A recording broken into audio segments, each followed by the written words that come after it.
અમરેલી જિલ્લા વહીવટી તંત્ર દ્વારા સત્તાવાર સ્પષ્ટતા. પેટ્રોલ ડીઝલનો પૂરતો જથ્થો ઉપલબ્ધ. જિલ્લા પુરવઠા અધિકારીએ આપી પ્રતિક્રિયા. પેટ્રોલ અને ડીઝલની સંગ્રહખોરી કરનાર સામે કાયદેસરની કાર્યવાહી કરવામાં આવશે. અફવાઓથી દૂર રહેવા નાગરિકોને અપીલ. રાજ્યના ઘણા શહેરોમાં પેટ્રોલ અને ડીઝલની અછત હોવાની ફેલાયેલી અફવાઓ વચ્ચે જિલ્લા વહીવટી તંત્ર અને જિલ્લા પુરવઠા અધિકારીએ સ્પષ્ટતા કરી હતી. જિલ્લા પુરવઠા અધિકારી શ્રી કુંભાણીએ જણાવ્યું કે અમરેલી જિલ્લામાં તમામ 150 પેટ્રોલ પંપ પર પેટ્રોલ અને ડીઝલનો પૂરતો જથ્થો ઉપલબ્ધ છે. નાગરિકોએ ખોટી અફવાઓથી ગેરમાર્ગે દોરાવાનું નહીં અને ખોટી અફવાઓ ફેલાવી નહીં. ઉપરાંત પેટ્રોલ અને ડીઝલની સંગ્રહખોરી કરનાર સામે કાયદેસરની કડક કાર્યવાહી કરવામાં આવશે. સાથે ઉમેર્યું કે એલપીજીની કુલ 26 એજન્સીમાં પણ ગેસનો પૂરતો સ્ટોક ઉપલબ્ધ છે. ઉલ્લેખનીય છે કે શહેરી વિસ્તારમાં કુલ 25 દિવસ બાદ રાંધણ ગેસ બોટલનું બુકિંગ થઈ શકશે, જ્યારે આ મર્યાદા ગ્રામ્યમાં 45 દિવસની રાખવામાં આવી છે.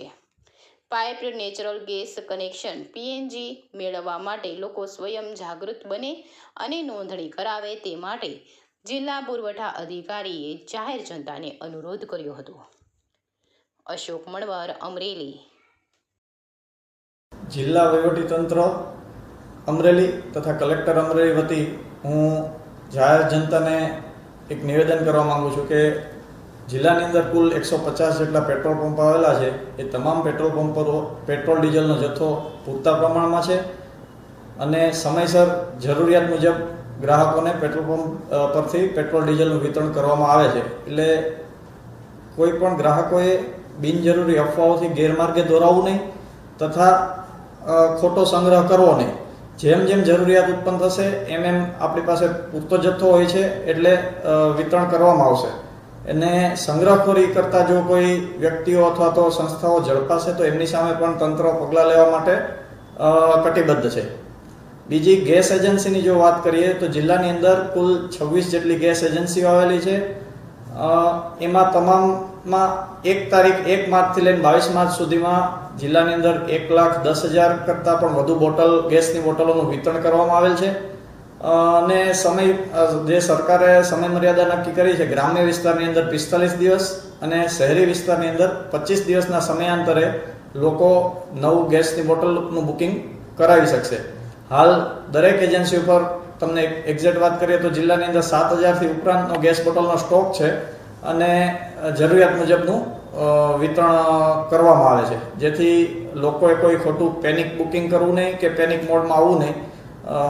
એવી વહીવટીતંત્ર વતી હું આપ સૌને અપીલ કરું છું. વધુમાં બીજી એક વાત આપ સૌના ધ્યાન પર મૂકવાની કે આપણા જિલ્લાની અંદર ગુજરાત ગેસની જીએસપીસીની પીએનજી લાઇન પણ આવેલી છે.